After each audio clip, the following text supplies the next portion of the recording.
ഈ ഇൻസ്ട്രുമെൻ്റ് ആണ് Snellen visual acuity chart. ഇത് പേഷ്യൻറ്റിൻ്റെ വിഷ്വൽ അക്യൂറ്റി അഥവാ വിഷൻ മെഷർ ചെയ്യാൻ വേണ്ടിയിട്ടാണ്.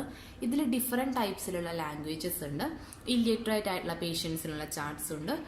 ഓരോ ചാർട്ടിലെയും ഫസ്റ്റ് ലെറ്റർ സിംഗിൾ ആയിരിക്കും, ഒപ്പം തന്നെ ലാർജ് ആയിരിക്കും.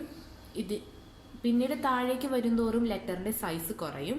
നോർമലായിട്ട് വിഷ്വൽ അക്യൂറ്റി 6/6 എന്നാണ് നമ്മൾ പറയുക. അതിനർത്ഥം പേഷ്യൻറ്റിന് അവസാനത്തെ വരിയും വായിക്കാൻ കഴിഞ്ഞു എന്നുള്ളതാണ്. ഒരു പേഷ്യൻറ്റിനെ ഈ ചാർട്ട് വായിപ്പിക്കുമ്പോൾ 6 മീറ്റർ ഡിസ്റ്റൻസിലായിരിക്കും ചാർട്ടിൽ നിന്നും പേഷ്യൻ്റ് ഇരിക്കേണ്ടത്. ഓരോ കണ്ണും സെപ്പറേറ്റ് ആയിട്ട് വേണം ടെസ്റ്റ് ചെയ്യാനായിട്ട്. ഒപ്പം തന്നെ ഓരോ ലെറ്ററും പേഷ്യൻ്റ് ലൗഡിൽ വായിച്ചതിന് ശേഷം അവരുടെ വിഷ്വൽ അക്യൂറ്റി റെക്കോർഡ് ചെയ്യും. ഒപ്പം ഇതിൽ വേറെയുള്ള ടെസ്റ്റുകളാണ് ഡ്യൂക്രോൺ ടെസ്റ്റും അതുപോലെ വർത്ത്ഫോർഡ് ഡോട്ട് ടെസ്റ്റും. ഡ്യൂക്രോൺ ടെസ്റ്റ് എന്ന് പറയുന്നത് അത് സ്പെരിക്കൽ പവറിൻ്റെ റിഫൈൻമെൻറ്റ് അത് കൺഫേം ചെയ്യാൻ വേണ്ടിയിട്ടുള്ളതാണ് ഡ്യൂക്രോൺ ടെസ്റ്റ്. അത് 2 ഗ്രീൻ ബാക്ക്ഗ്രൗണ്ടിലും റെഡ് ബാക്ക്ഗ്രൗണ്ടിലും ലെറ്റേഴ്സ് എഴുതിയിട്ടുണ്ടായിരിക്കും. ആ ലെറ്റേഴ്സ് പേഷ്യൻറ്റിന് എങ്ങനെയാണോ കാണാൻ കഴിയുന്നത് അതിനനുസരിച്ചിട്ടായിരിക്കും അവരുടെ സ്പെരിക്കൽ റിഫൈൻമെൻറ്റ് വരണത്. ഒപ്പം തന്നെ വർത്ത്ഫോർഡ് ഡോട്ട് ടെസ്റ്റ് ഏത് കണ്ണാണോ സപ്രസ്ഡ് ആയെന്ന് അറിയാൻ വേണ്ടിയിട്ടുള്ളതാണ്.